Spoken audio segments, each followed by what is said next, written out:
Assalamualaikum warahmatullahi wabarakatuh. Waalaikumsalam warahmatullahi wabarakatuh. Sobat Kicau Jelata, ketemu lagi kita di channel yang penuh inspirasi, imajinasi, dan informasi ini. Kita akan coba berbincang-bincang tentang yang ringan dan yang lucu ya. Mengenai ada kabar kemarin di negara Tabarantah, ya, orang diundang ke istana nggak mau, Bang. Oh ya? Diundang ke istana, pada menolak, ya, pada menolak, diundang ke istana untuk membahas sesuatu, atau untuk memberikan suatu masukan, atau untuk mengklarifikasi sesuatu di ke istana, nggak mau, Bang. Oh. Ada gejala apa nih?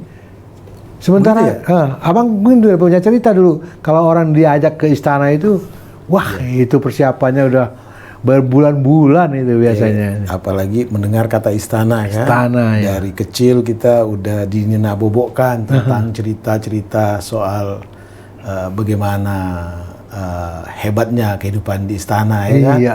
Pokoknya intinya perbendaharaan pikiran kita menjelang remaja itu lebih banyak fiksi-fiksi soal bagaimana hebatnya istana. Hebatnya ya kan? istana. Jangankan diundang gitu ya. Ada teman yang diundang ke istana dan bercerita ke kita, kita ikut senang gitu. Ya. Apalagi setelah pulang di istana, kadangkala diberi rokok ya, Bang Kicau pernah diberi rokok, diberi gift lah. Souvenir ya. Ya souvenir. Katakanlah waktu itu rokok Bang Kicau diberikan yang ada logo istana gitu ya. Istana Antaberanta maksudnya. Biasanya kan kalau kita ngerokok sebungkus itu habisnya sehari kan. Ya. Ini sampai 6 bulan kita simpan-simpan tuh. Waduh. Ya kan begitu. Baru lihat giftnya istana saja gitu. Ini hari gini di negeri Antaberanta ada orang yang menolak datang ke istana, ya entahlah fenomena apa ini. Fenomena apa? Bang Kicau juga bingung nih. Jadi Bung Jela juga ingat, adalah saudara ini termasuk orang hebat dulu di negara Antaberanta tadi kan ya. Oke. Tiap tahun itu dikirimin bingkisan lebaran, logo istana. Itu sama lebaran berikutnya masih ada, Bang. Nggak disentuh itu ya? Nggak disentuh istana. Nah, ini ditaruh di ruang tamu di ya? Ruang tamu. Saking bangganya Saking ya kan? bangganya. Tapi kan hari ini kok mungkin masih ada nggak ya di istana Antaberanta itu souvenir seperti itu? Mungkin nggak ada lagi ya.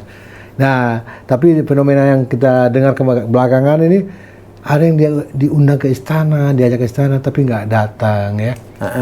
Jadi Bung Jela jadi teringat cerita di 1001 malam nih, Bang. Oke. Ya, soal istana nih ya. Soal istana. Gimana tuh ceritanya? Jadi cerita juga kita dengar nih. Cerita 1001 malam ini mungkin dongeng yang universal ya. Jadi Alkisah pada zaman dahulu ada seorang yang bernama Abu Nawas. Abu Nawas. Abu Nawas. Ya. Abu Nawas di tengah suatu pasar. Pasar ini ramai orang. Tersenyum-senyum. Ya, kurang lebih kayak gini, Bang nih. Melihat ke dalam topinya. Melihat ke dalam topinya, senyum-senyum. Seperti orang gila ya? Seperti orang gila. Kemudian sebelahnya nanya, Abu Nawas, kenapa kamu kok tersenyum-senyum sendiri seperti orang gila? Abu Nawas bilang, kamu tahu nggak, di dalam topi ini saya melihat surga dan melihat bidadari berbaris-baris. Yang dekat-dekatnya penasaran. Coba lihat katanya. Sudah dulu. Gimana? Tidak semua orang bisa melihat. Gimana coba, ada syarat? Syaratnya yang bisa melihat ini hanya orang-orang yang beriman dan orang soleh. Oke. Nah, temannya masih ditanya. Jadi pengen lihat. Ya. Temannya pun penasaran, pengen lihat nih, tapi harus dengan syarat. Siap. Bisa lihat, bisa tidak nih. Ya. Silakan dilihat. Nah, wah, nggak ada apa-apa tuh. Artinya Anda masih belum beriman. Gitu. Belum orang soleh. Nggak lama kemudian datang lagi nih teman yang lain, ya. Pengen lihat juga. Dikasih tahu lagi sama Abu Nawas. Syaratnya yang bisa melihat bidadari dan surga ini di dalam topi saya ini hanya orang beriman. Ada yang datang, Bang, melihat. Oh iya katanya. Begitu dilihat senyum-senyum dia. ada bidadari. Udah selesai. Mulailah goyang Bang Kican ya. Mulai Bang Kican kan. Dia beriman berarti. Beriman.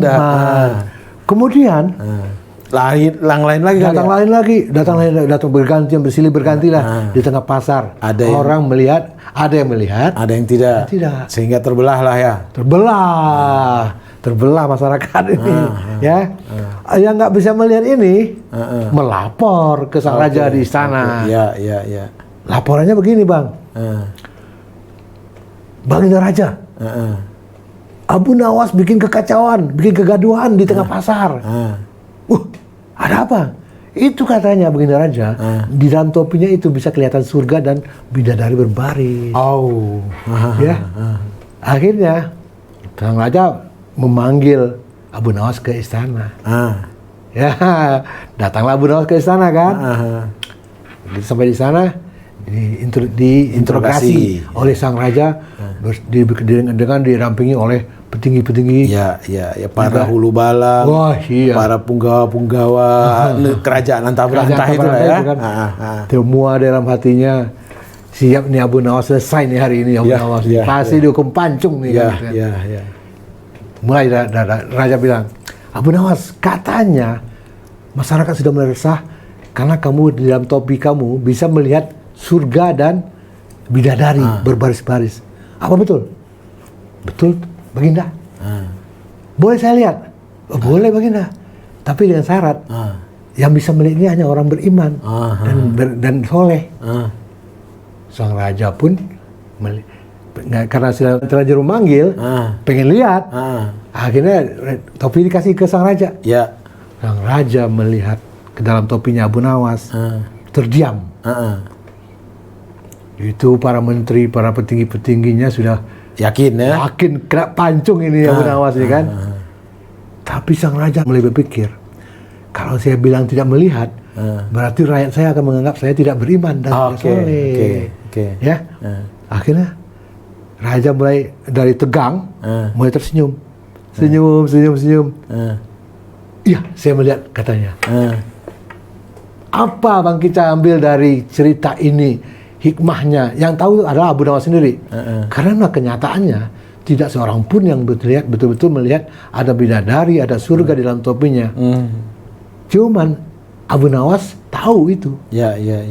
Apa yang saya lihat dari fenomena ini terhadap seorang raja yang sudah dikibulin oleh Abu Nawas? Jadi begini, cerita ini menjawab yang intro tadi ya. Kenapa ada fenomena orang nggak mau diundang ke kerajaan di negeri antah berantah gitu kan? Karena orang nggak mau sinting seperti raja, ya kan? Karena apa? Begitu dia hadiri, dia ikut atau dia penuhi undangan ke istana, hal pertama yang raja akan lakukan adalah menyuruh orang tersebut melihat topi, ya kan?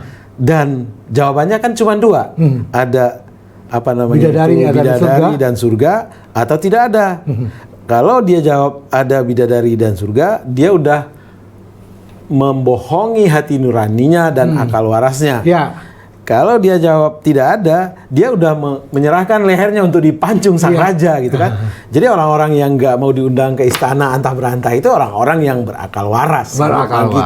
Kalau konteksnya cerita Abu Nawas ini gitu kan. Jadi konteks cerita dari Abu Nawas ini atau pesan moral yang bisa kita tangkap bahwa suatu kebohongan kalau sudah dilegitimasi, maka dia menjadi satu kebenaran. Satu kebenaran ya. Tapi namanya kebohongan selamanya akan tetap menjadi kebohongan. Tidak pernah berubah itu status ya. Tidak pernah ada itu bidadari dan surga di balik topi si Abu Nawas ini. Kosong.